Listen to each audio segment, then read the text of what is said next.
Hello， 大家好，我係阿黃啊。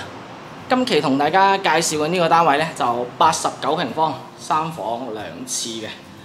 先嚟到入門處呢邊俾大家睇睇，呢邊過渡嘅一個空間啦。翻嚟飯廳呢度，飯廳呢邊呢，就擺咗張4人嘅長餐台喺度嘅。咁隔離呢個仲擺咗個餐邊櫃喺呢一度啦。入翻嚟廚房呢度。廚房就係一個 L 字形嘅間隔嚟嘅，呢邊配備咗一台雙門雪櫃喺度。佢呢個抽油煙機同埋煮食爐咧就係一個中度嘅使用痕跡。呢個消毒碗櫃。咁呢邊咧都有一個生活陽台喺呢度嘅。出面係擺咗台洗衣機喺呢一邊啦。再出翻嚟客廳啦。客廳呢邊咧就配咗張3人嘅長梳化喺度。咁佢呢度就冇配備到茶几啊、電視櫃同埋電視機喺呢度嘅。客廳就有冷氣啦。出到嚟陽台呢邊啦，陽台朝南向嘅，望出去嘅景觀咧都比較開揚，係冇乜遮擋嘅。咁再入翻去休息區呢一邊先。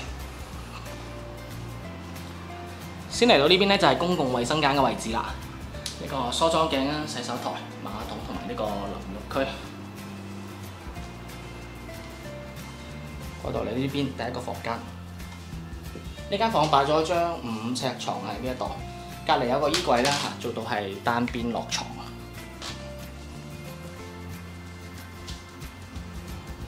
對面呢邊第二個房間，咁呢間房咧就冇配備到床喺度嘅，有張細嘅梳妝台喺呢一度啦。呢間房一樣都冇冷氣嘅。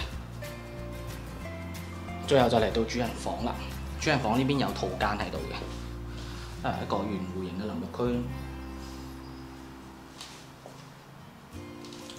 出嚟到睡眠區呢度，呢邊係一張5尺床，隔離有個衣櫃，三邊落床。咁而家呢一個單位咧，業主放租就係2200一個月嘅。咁如果係對呢個單位感興趣嘅朋友，可以 call 我攞更多嘅資料嘅。或者關注我，我會分享更多嘅樓盤資訊俾大家嘅。好啦，咁我哋下期節目再見啦，拜拜。